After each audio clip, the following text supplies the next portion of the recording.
New information about how police in Houston linked the suspect in the Mandina's murder to several other crimes in New Orleans. And as Natasha Robin reports, one crime watchdog says that the case against Kyron Fazan is now even stronger.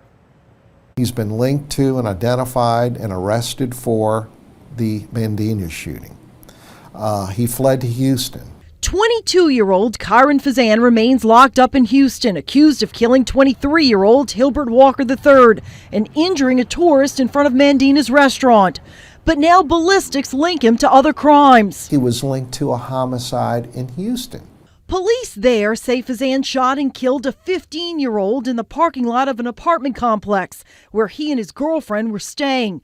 During the investigation, Houston police say they discovered a gun and a .40 caliber cartridge casing that they sent off for ballistic testing. That firearm, its ballistics were checked, so the firing pin on that weapon that was recovered in Houston was a match for the casings for the Houston homicide, the Mandina's homicide, and the 3 cases from 2019 in the city of New Orleans, one of which was a homicide. The 3 cases include shots fired in New Orleans East, where bullets penetrated vehicles and houses in the area.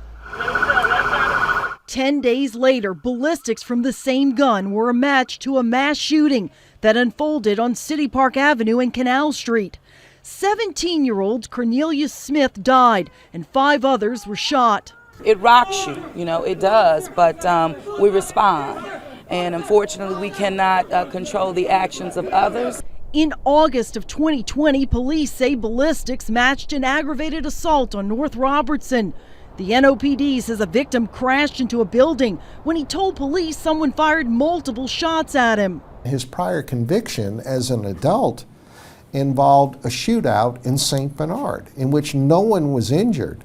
Goeneche points out Fazan is a convicted felon after he pleaded guilty back in October of 2021 to exchanging gunfire with another man in the middle of a Chalmette neighborhood. The St. Bernard Sheriff's Office, when they effected his arrest, they obtained a warrant and recovered several guns from his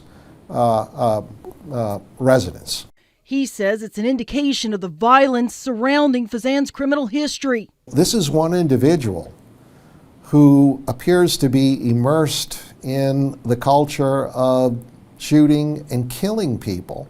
And we now know that he's been linked to 3 homicides, been arrested for 2, as well as other crimes of violence. Goeneche says with the new information, the NOPD's investigation will now expand to determine if Fazan is responsible for those cases or if he could be responsible for any other crimes.